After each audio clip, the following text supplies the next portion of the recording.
Hi, everybody, and welcome to another episode of Awaken to Your Soul Path. I am your host, Barbara, the Soul Igniter, and today I am joined by the wonderful Ico, the Wandering Love Mystic. And today our topic is going to be I am going to be me. Thank you so much for joining me today, Ico, to talk about this topic. It's a pleasure having you. It's a pleasure being here, Barbara. Thank you so much for having me on. You're very welcome. So Ico and me, we connected a while back, a big while back, on one of the events that we were both attending, and we discovered we have a lot of similarities. And even though some of the in mini details are different, there is still a lot of similarity in story. So that's why I wanted to talk to you today, and this is about your story, Ico, right?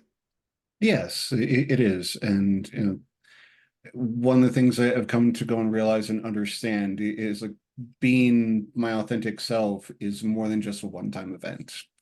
It is something that happens over and over and over again, and there are always another layer, another level, and it's an ongoing journey to discover oneself and who I am at this point. And there are marks of of denotation,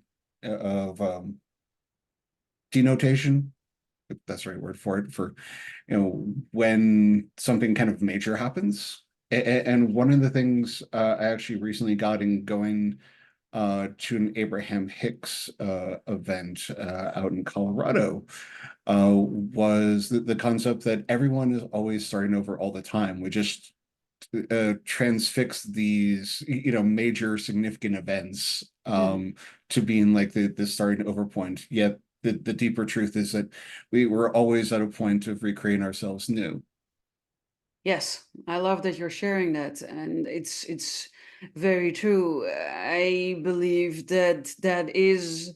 There was a time where I thought you could only have one dark night of the soul, but that's not true. And for me, the dark night of the soul is sort of like that moment when the butterfly crawls out of its cocoon, or when the phoenix implodes so that it can rise out of the ashes. Dark night of the soul is meant to test you and see if you have grown and have healed enough within yourself to go to the higher level of who you are, raise your vibration to become that higher version of yourself, or where you still have more lessons to learn and we're sending you off up into the forest again to for another round of whatever is your destiny. Yeah, absolutely. And it's like a great question is what is next? And Yes. even in a process that I've been in for the past couple months now, where a longtime lover and partner of mine of over 11 years passed in January of this year. And then it's like, okay, what now? How do I go and move forward? Mhm. And really beginning to go and take the time of both taking some time for myself to mourn and grieve and let go of what was and was no longer, Mhm. as well as being able to be with what brings me delight and joy now at this point in my life. Mhm. Yeah, I can only begin to imagine what it's like for you a little bit. I lost the co-host of this show and one of my good friends in April of last year.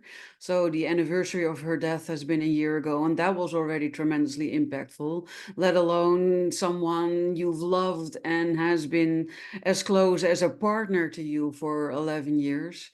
And I also know from meeting you previously that you've already had a big journey of discovering who you are and stepping into your real persona, fighting with perception and how society says you should be versus how you feel you actually are.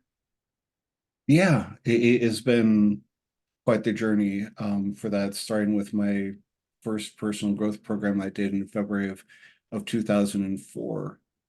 where I went to that specifically to get back in touch with my emotions after I've been completely cut off from them for like literally 14 years of my life at that point. Mhm.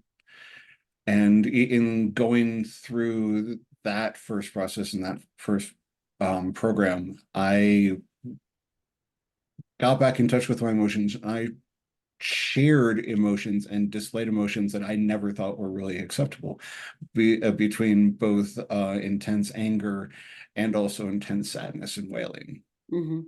And after that, I was completely exhausted. I like let out more emotion than in like the short space of time being focused on than I had literally in years. Mhm. And so I like they laid out a mat for me and I crawled over and flopped down completely exhausted. And the course participators and my fellow participants surrounded me and they were staying like a couple feet away. And when the course leaders looked down at me and said, "Do you want them to come closer?" I said, "Uh-huh." "Well, then ask them to. Please come closer." And they all came within like about 6 inches of me or so. And of course, later looked at me again and said, "Do you want them to touch you?" I said, "Yes."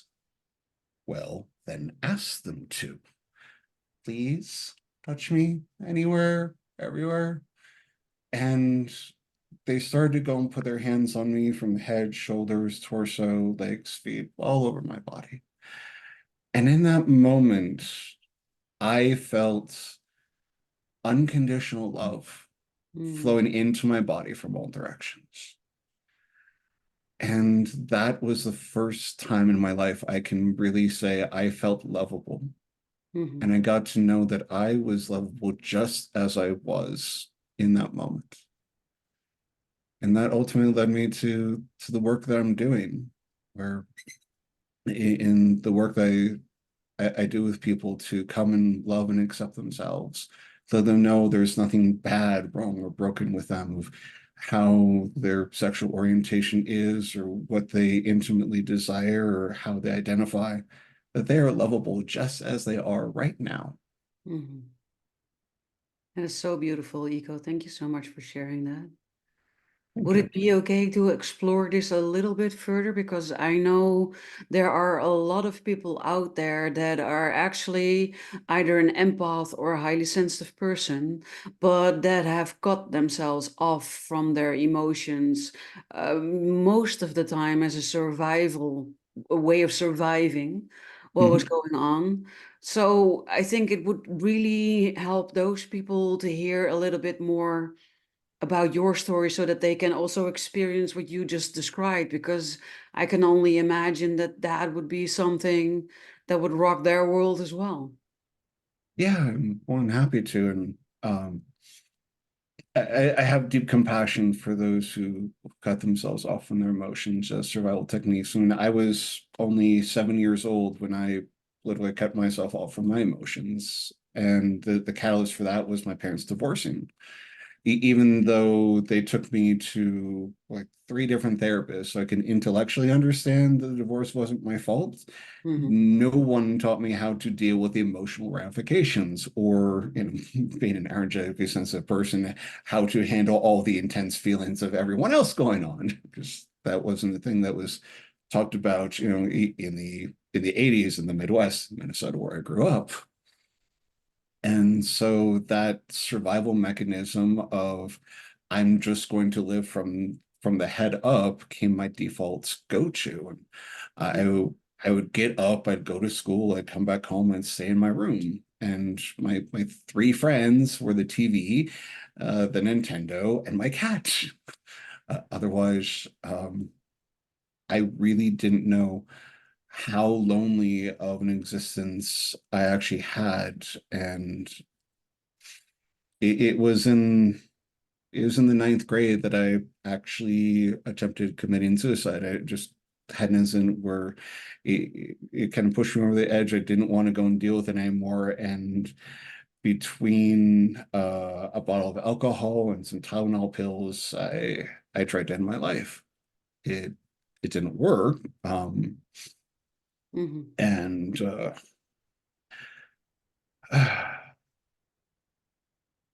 I'm both saddened and understanding that that kind of cry for help didn't really get the help that I was looking for, and I just went back into my shell and just living this kind of mundane existence and not feeling anything Mm. until I was actually in college, until I was 21, where a friend of mine came to me one day and he invited me out to lunch and he said, "Hey, I notice you're disconnected from your feelings. I, I don't mean just now. I mean you always are. What do you think about getting back in touch with them?" And I had a feeling of sheer terror run through my entire body. Yeah. It's like the most intense feeling that I had felt in a very long time. And I Mm. gave every excuse of why I couldn't or I shouldn't, and the time was bad and didn't have the money. And ultimately, my friend John, he held me in loving compassion and was like, "Yeah, I get all that. And I think this is really important for you to do." And I trusted him enough to go to that very first program, the one that I shared about a little bit ago, where I did get back in touch with my emotions, and it really had me fall in love with the whole personal growth and transformational industry of how deeply it touched me on a heart and soul level. I recognize what you're saying. I've never talked about this before, especially not on my channel, but I think now is a good time to also venture out in this topic and follow your braveness, because I was also 7 when I closed myself off from my emotions. It was the moment my father, for the first time, beat me and was extremely cruel to me, and my mother stood up for me. I could hear them fighting as I was a little girl, and I heard my father beat my mother, and I heard my mother staying strong. And then the next day, she said, "I told your father not to do it anymore, and today should be a lot better." And my mother worked 2 jobs to get us through everything. She was a rock, but it also meant that she wasn't home very much. So as soon as my mother left, my father said, "Telling your mom, you little bitch." And it became 3 times as worse. And in that moment, I decided to not tell my mother anything anymore, because I could see how much it was hurting her and she wouldn't be able to leave. And I knew it was only going to get worse if I told. So that was the moment I shut off my emotions. And for me, I cannot remember most of my childhood, and that was because I always thought it was very traumatic. And my mother says it was just a normal childhood and it was not traumatic. But I had the same as you. I had no friends. The only things that kept me company were my books and my dog. And for me, when I started doing my body Mm. therapy to deal and connect with my emotions, for the first time, I had to make a drawing that described how I was feeling. And I took a black crayon and I put it to the paper. And the only thing I did was circle until the crayon was gone. And then you had to name your drawing. And I named it "The Big Black Hole of Gaping Despair." Mm, not bad. Thank you for your vulnerability and sharing that, Barbara.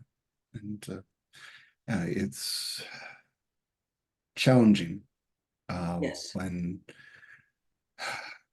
those it's part of a dominator culture that has gone on for thousands of years of the might makes right and trying to enforce things, and this is part of what we're here to go and to change and shift in exactly. collaboration, love, connection, understanding, and letting people be themselves. Yes. Because in the world that we are coming from, there was not a lot of room for people like you and me who are empathic and who have big feelings, lots of feelings.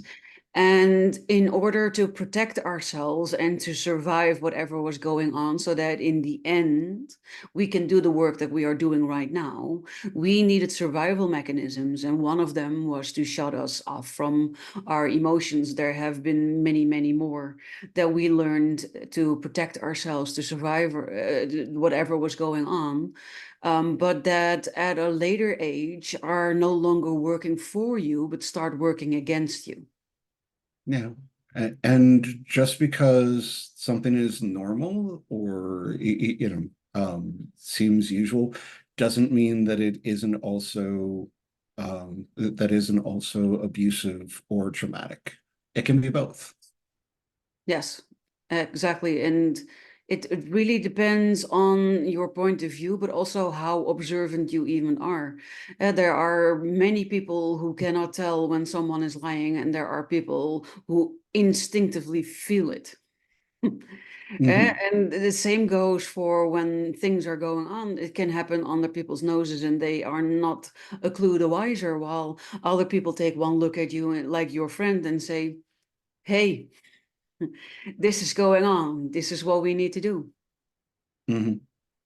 Yeah, and being able to speak up to those incongruencies, both especially when we're younger, can cause upsets in the adults in our life. I'm reminded by a story a former lover of mine shared with me recently of and I know this about her past that she was very, very intuitive, like to the point where, it was near psychic and being able to tell when people weren't being congruent. And it led her to literally doing what she could to kind of scramble and kind of turn off that intuitive ability, just because, we're taught don't lie and how bad lying is, yet all the things that most adults do, in the social pleasantries. Yes. But Feel like when, lying. I know. yeah, I'm the same. but one of the stories that she told me just recently when I was visiting with her is that as a child she was taken to a therapist, and she intuitively knew that she was that the therapist was actually being beaten by her husband. And um,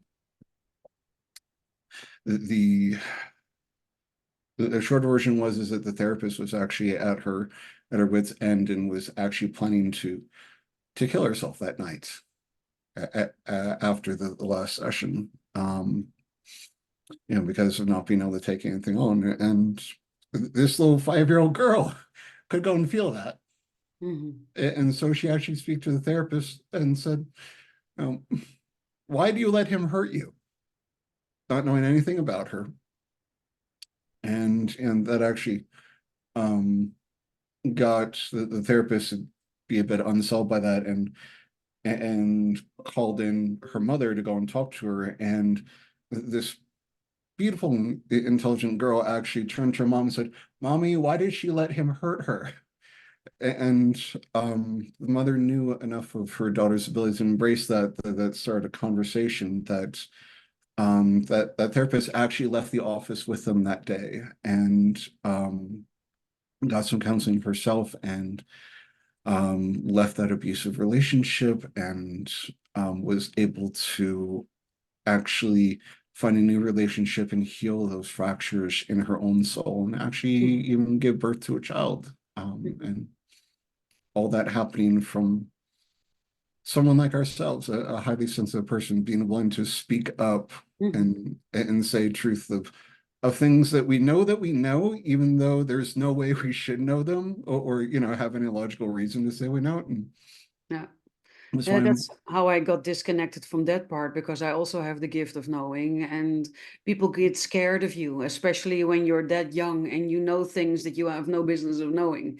It scares a lot of people, and she is in that sense fortunate that she did it with a therapist who might see it in a different light. Most people just want to sweep everything that scares them under the rug and no longer listen or look at it, right? right. So we've touched upon feelings of suicide a couple of times. I've had those as well. I tried to kill myself when I was 14 by slitting my wrist, obviously not successful. And I also had a period around when I was 18 where I just crossed an intersection without looking because I thought if they run me over today, I'm fine with that. Mhm. So what I know, and I would love to hear how that was for you. If when I analyzed it, when I started doing our work and you started healing, you started looking at situations like that, I discovered that it wasn't actually that I wanted to die. It was just that I didn't want to live like this. Yeah. And with the studying in depth that study that I've done of over 450 hours in relationships, love, and intimacy, that the core around the ideas of suicidal ideation is just, I don't see how this is going to end. I don't see it being any different. And I just can't live like this anymore. Yes, And I'm reminded by a client that I worked with, and during part of doing the intake with him, you know, I actually asked him, is like, what would it be like if this stayed the same, if this didn't change? And what he told me was that he couldn't tolerate it staying the same. And if it got any worse, he would literally kill himself. hmm, And that's where I really got the depth and the impact of this work, of working with people on the soul level, giving them that hope, that possibility, and being able to see that there is something more, there can be something different, and people can actually have the love and connection and life that they truly want. yes, And it because literally saves lives. in a way, part of them is already dead, right? The parts that are very intuitive and very connected and usually have the clair gifts, clairaudience, clairvoyance, clairsentient, the clair gifts. We've shut that part off from our, and we've shut it off for so long that it sort of is like that part of you has died because you don't remember it or barely remember it, you're not connected to it, you cannot use it, express it, or be it. And the part of you that is allowed, in air quotes, to live is not something or someone you want to be.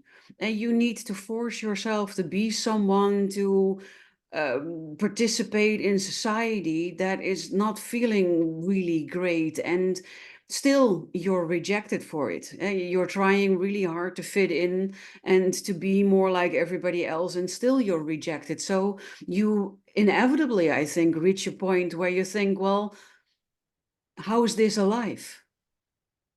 Yeah. And it does come down to like a quality of life kind of question with that. And a lot of us end up being incongruent and try to make ourselves into what we think other people want so we can be accepted and we can belong. And ultimately that doesn't work because they can feel that it's still a contortion of who we really are. And yet, there's often an underlying fear that if I really showed who I am, if I allowed those, unacceptable parts of me out to be seen, they would go and run away screaming, and I'd be alone anyways. Yes. The paradox is that when we allow ourselves to love and accept ourselves first and foremost, and that's one of the things I do with my clients, of being able to help guide them to a place where they feel that they belong regardless of who they're around. And just being able to be okay with oneself um, can make all the difference. And when we're able to love and accept ourselves as we are for who we are and have that be okay, I've discovered that other people will be drawn to that and be like, hey, you're pretty awesome. And it's like, yes, Mhm. yes, I am. And Yes. when you can come from a place of, I belong with me, and I can invite you to go and be with me. And it's okay if you say no or not, because I still belong regardless of whether or not you choose to be with me or not. Yes. Yes, beautiful. I recognize it. It's the place where I am as well. But also the opposite is true, right? If you do not love yourself, if you cannot accept yourself, how can you then expect other people to love and accept you? If you cannot even do that for yourself. And so it's a long journey that takes you from the unhappy, trying to please everybody, living up to everybody's expectations, but not really knowing yourself and doing what's good for you, person, to the person that just knows their worth, knows without a shadow of a doubt exactly who they are, how lovable and how beautiful they are, and they let that light shine and are no longer influenced by people who have a different opinion that probably comes from their shadow pattern. Mhm. And it's a sounds like a simple idea of like knowing one's worth and knowing Hmm. one's value. And Yes. it can take work, in my experience, to actually allow that in. And one of the things that I share with my clients that I've also learned is that I can only love and accept someone else the level and depth that they love and accept, that I love and accept myself first. And I can only feel as loved and accepted by someone else to the level and depth that I love and accept myself first. Otherwise, it's like trying to pour tea into an already full teacup. Hmm. That they can try to love me more, and maybe they do love me more than what I'm able to allow in, but I don't feel I'm more loved, and that kind of spills over, and it can create a bit of a mess that gets to be cleaned up. And it takes me growing my own container and my own cup for me to be able to let that additional love in. Yes. Yes. And it's a beautiful, very worthwhile process, but it's not always easy, is it? No, it's not always easy, and it takes being able to look at and embrace those parts of ourselves that we have deemed as unlovable or unacceptable. And often those ideas come from, our parents, our friends, our society, religion, Hmm.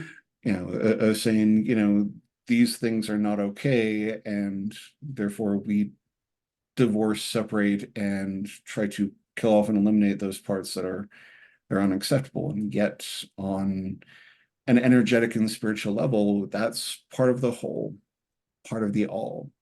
Yes. And we need to accept and embrace all of that. Hmm. Yes, and to that extent, I'm very happy with the direction that we as a collective are now moving towards, because a lot more room and space is now there for people like you and me, where people are weird but are loving it, or strange and are loving it. And you already see it with the younger generations.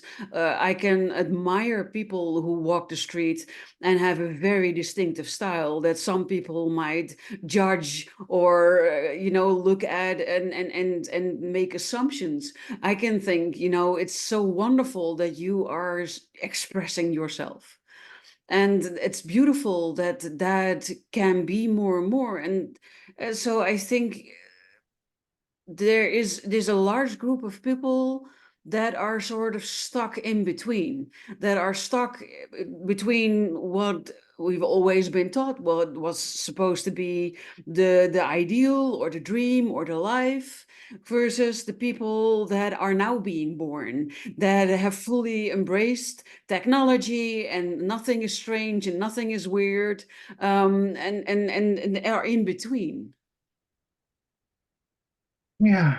And we're in a transitionary period of that, like, in letting go of a lot of the things that don't work, and moving into what does. And part of being who you truly are, to let this more authentic version of yourself go. And I will say that whoever it is that you've been has been a somewhat authentic version, and there are most likely more authentic versions of you that you can let out and show. And that can require a a letting go and a dying of that self-identity, of that ego, of this is who I thought I was, this is what I thought and held about myself. Like, Hmm.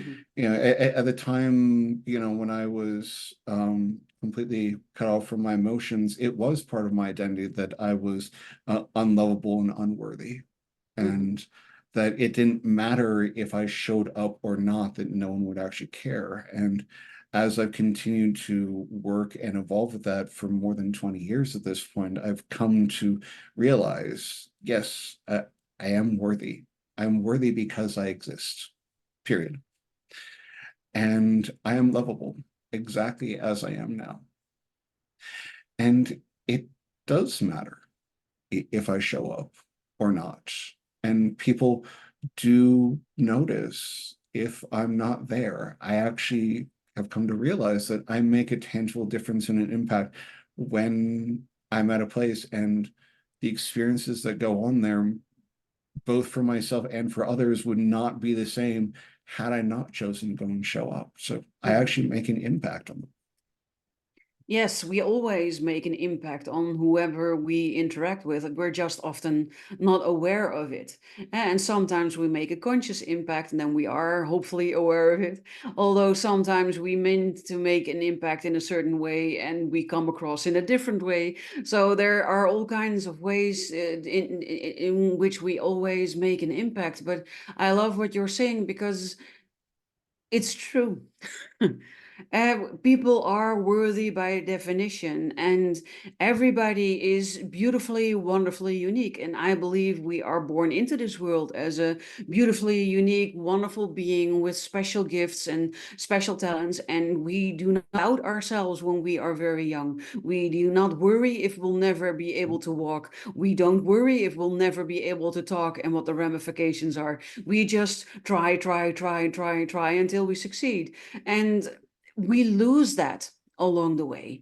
And not only do we lose that, we also lose our ability to declare abilities. And most of us lose declare abilities, but also to use our imagination, to be in touch with our intuition, to trust in ourselves, to have unwavering self confidence. And instead of all of those beautiful things that we all have, we start learning accepted behavior, unaccepted behavior, desired behavior, undesired behavior. We think we learn by following an example. We never question if this example is a good example, if this is an example that actually fits who we are, and if it's actually an example that we want to be following. And we often think, oh, this is a successful person, so if I emulate what they are doing, I become successful, or similar types of thoughts. And school further fortifies that, because in school everybody is treated the same, as to learn the same type of things, and if your behavior is different, you're singled out, you get punished, you are made to stand in the corner, or you are not allowed to play, or you get extra homework. I've seen all of these things happen both to myself as well as other children who are just different from the vast majority of people. And all of these things have led to me, for instance, feeling like I should be different. I cannot be who I am. Who I am is not socially accepted. And we start Mhm. to change ourselves, and we start to try and fit the mold. One of the sayings I love is when you try to put your square self into a round hole, we try to shave the edges and to make us as round as possible, but we're still not fitting in that round hole. And then people come to you and me to learn how to be like they were when they were born into the world, and have lost touch with somewhere along the way. Yeah, and there's a lot of conditioning that happens, and as we discussed earlier, there are survival mechanisms that go and come up, just to go and get through our own childhoods. And in childhood, we're often trapped. Like, we have to make ourselves into what it is that our parents or our caretakers are wanting and expecting just to go and get by.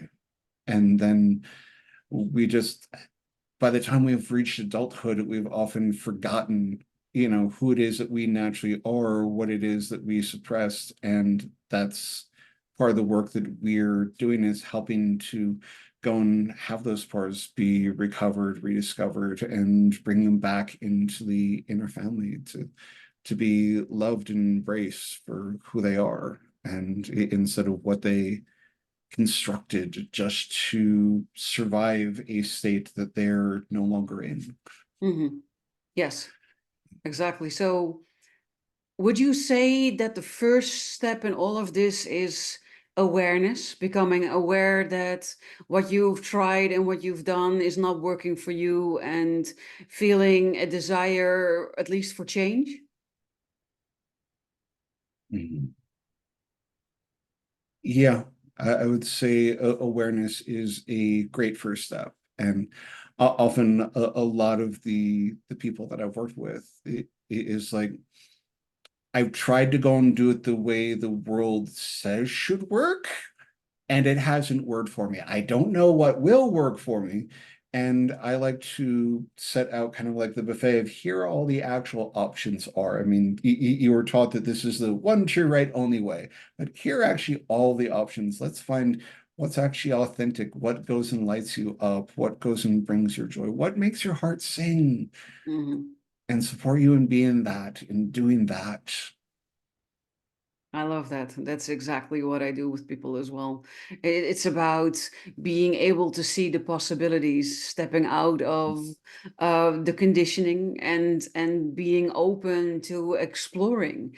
And when you go on this journey of self-discovery, yeah, when you go on this journey of being me or becoming me, and the journey is becoming me to eventually be me, then there are going to be highs and lows. There are going to be moments where you're confronted with certain things, where you learn certain things, where you heal certain things, and they can come with all kinds of emotions that need to be felt and lived through so that we can let them go. But there are also going to be really beautiful moments where you also learn really beautiful things about yourself, or connect with other people on a similar journey that are also really beautiful souls, and where you finally find the connection that most of us have been craving for. Yeah, absolutely. And one of the things that I truly believe is that whatever it is you desire, whatever it is that your heart calls you towards, there are other people that want that too. And they are out there, even if you've never come across that idea before. Yes. Like, you know, as an example with that, when I first started delving into the different options when it came to love and relationships, one of the books that I got, the author put forth the idea that there are people out there, and it was written for guys. So it's like the way the author put it was like there are women out there that you could approach, that you could say, I want to date you, I want to be sexual with you, and I don't want to be exclusive, and they would be okay with that. Yes. And that was my introduction to ethical non-monogamy. It's like, that's an option? I had no idea. For Eh, some people, yes. For a lot of yeah. people, probably not, but yes. And one of the things I discovered through my first marriage was that there are some people who are naturally built for monogamy, and other people that are naturally oriented towards non-monogamy as part of their nature. And it's important to actually be congruent and authentic to that. And Yes. when I first got together with my first wife, she asked me to be monogamous to her, and I agreed. And several months into that, she came to me and she said, "You have faithfully kept your promise of monogamy to me. I have seen how miserable you become, or at least you from your promise." And she told me, she said that she saw my entire body relax, Hmm. because it meant that I didn't have to keep up something that was inauthentic and incongruent for me anymore. Exactly. And that is why it's so important to really get to know yourself and to find out what type of person you are and how things work for you. Because if you know this about yourself, then you can set healthy boundaries in the sense of, I understand that you might want this, but this is something that's going to make me extremely unhappy. And that is not something that I want. So this is who I am, and you either accept me, all of me, with everything that comes with it, which is including this, or we cannot get married. Mhm. And there's a beautiful song from the movie Rent that kind of goes along that lines, like, take me for what I am, for who I was meant to be. And it's okay for how it is that you need to be loved and need to Mhm. be related to. And yeah, it can get complex when we look at other people and what do they need and what does it take to be in a relationship with them. And yes, when you start doing this work, some things in your life will change inevitably Yes. because you're letting things go that no longer work for you. And while there is no one true right only way to do relationships or to live one's life, there is whatever works for you as an individual. Hmm. Yes. And that's the thing you need to figure out, who you are as an individual. I call it what your user manual is. Everything that makes you you, that's your role to figure out, and everything else comes from that. Yeah, absolutely. It's like, how do I need to relate to myself first and foremost? And Yes. I am the example to the world of how to go and treat me as well. And one of the things that I've come to learn and accept is I am the one and only person that is guaranteed to be in my life for 100% of my life. Always. I've been married, I've been divorced, I've made promises to others that we'll always be in each other's lives. I've heard the same from others going to tell me, and frankly, that rarely works out. However, I am with me 24/7.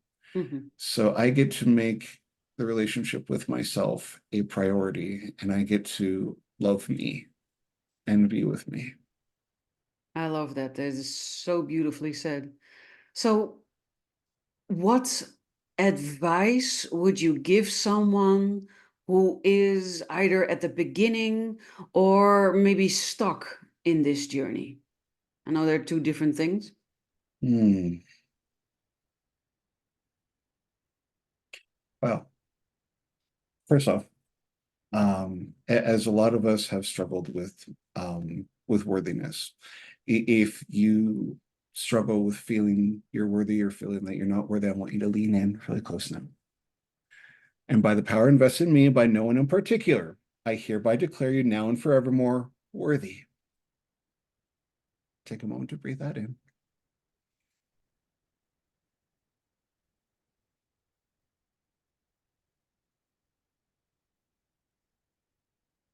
And in this supportive connection with love and yourself, what I would invite you to try on as an exercise for, say, a week is to go up to a mirror, and you can even use the camera in your phone.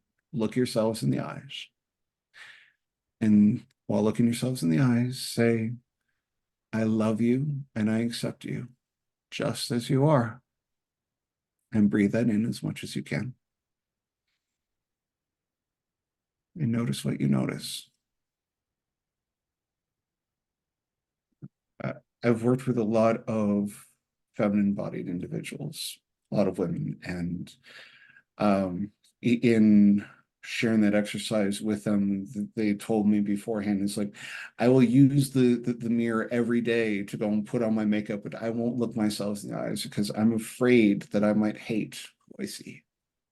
I remember the first time I was asked to do this exercise, and I broke down. I couldn't look myself in the eye. I couldn't make myself say the words. And I hated myself for not being able to say the words. And there was this massive internal conflict. And it took healing and patience and not giving up on myself to finally reach a point where I look myself in the eye regularly and tell myself how proud I am of myself and how far we've come and how good we have it and how happy we are that we didn't die on that intersection so many years ago. And it's a journey, but it's a beautiful exercise. So thank you so much for sharing that. You're welcome. And it's quite the transformation that I've seen in many people at this point, including myself. I will throw myself in there too with that, of being able to barely look oneself in the eye and not even believe you, to actually be able to look yourself in the eye in the mirror, say those words, "Oh, I love you and I accept you just as you are," and actually believe yourself. Hmm. And that growth, that transformation is possible. Hmm. For sure.